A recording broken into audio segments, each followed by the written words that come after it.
अस्सलाम वालेकुम गाइस, क्या हाल चाल है? ठीक ठाक हैं सब? खैरियत से हैं? मैं भी जनाब खैरियत से हूँ। ये कस्टमर मेरे पास आए हैं, उन्होंने राइजन 5 3600 सिंपल और बोर्ड जो है असूस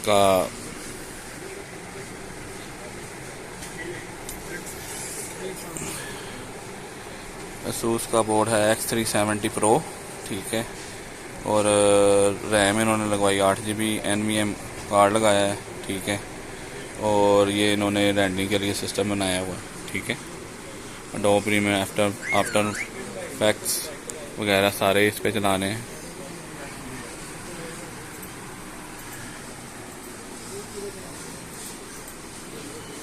और फिर इंशाल्लाह मिलते हैं नेक्स्ट वीडियो पे। अल्लाह हाफिज़।